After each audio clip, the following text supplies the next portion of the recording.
नमस्ते बच्चों, आज फिर महत्वपूर्ण प्रश्नों की श्रृंखला में हाजिर हैं कुछ और नए प्रश्न। आइए देखते हैं।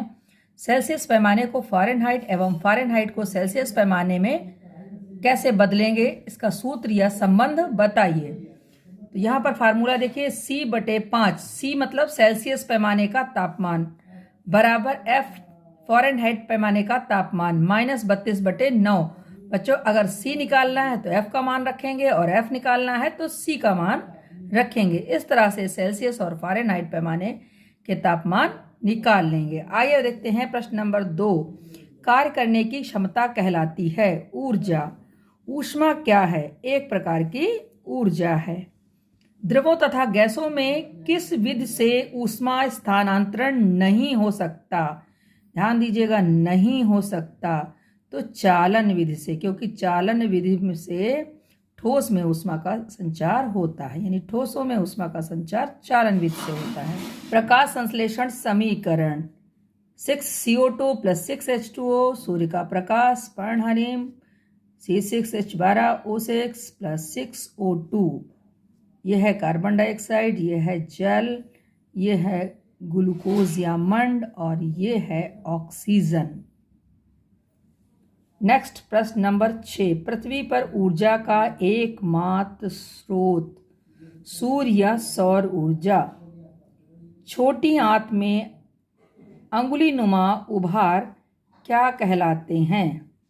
विलाई। दूध को दही में बदलता है रेनिन। दांतों की ऊपरी परत बनी होती है। बच्चों बता दें आपको, दांतों की जो ऊपरी परत होती है वो शरीर का सबसे कठोरतम भाग होता है और ये है इनेमल। किसकी बनी होती है? कैल्शियम, इनेमिलिन, लवण और प्रोटीन की बनी होती है। यहाँ पर ये ना लिखा हुआ है। पाचन क्रिया पाचन तंत्र में कहाँ पूरी होती है? छोटी आंत के प्रथम भाग में।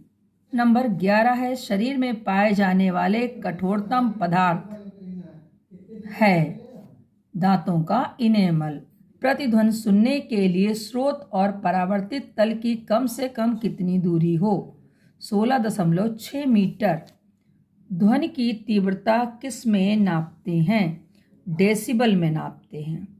ध्वनि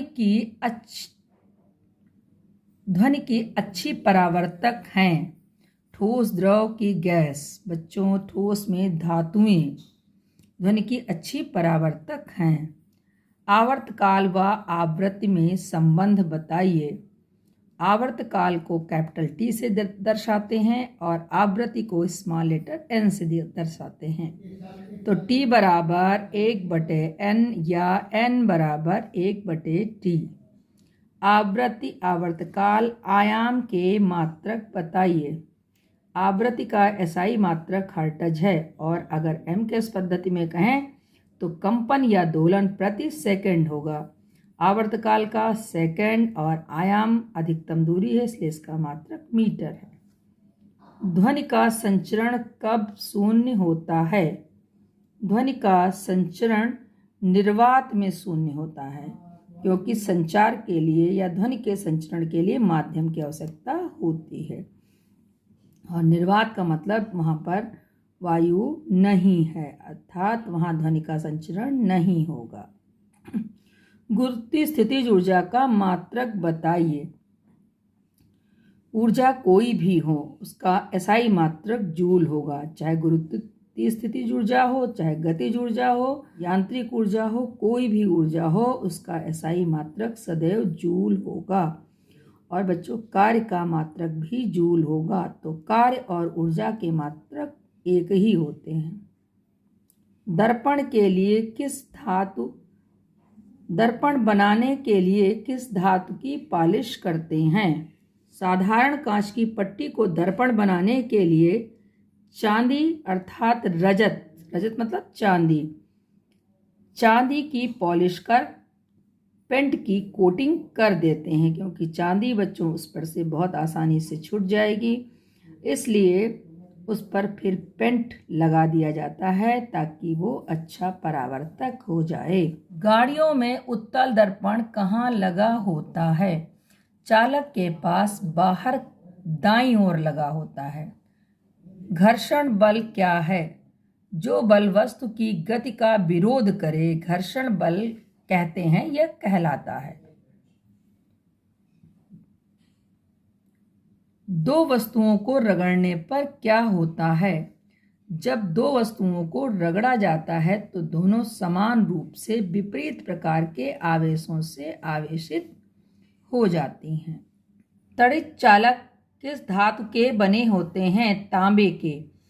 जल का अधिकतम घनत्व होता है 4 डिग्री सेल्सियस तापमान पर। गंगा जल में बैक्टीरिया नहीं पाए जाते, क्यों? क्योंकि इसमें बैक्टीरियोफेज वायरस पाया जाता है, इसलिए। विश्व जल दिवस 22 मार्च, पृथ्वी दिवस 22 अप्रैल। आग बुझाने में कौन सी गैस सहायक है? CO2 मतलब कार्बन डाइऑक्साइड।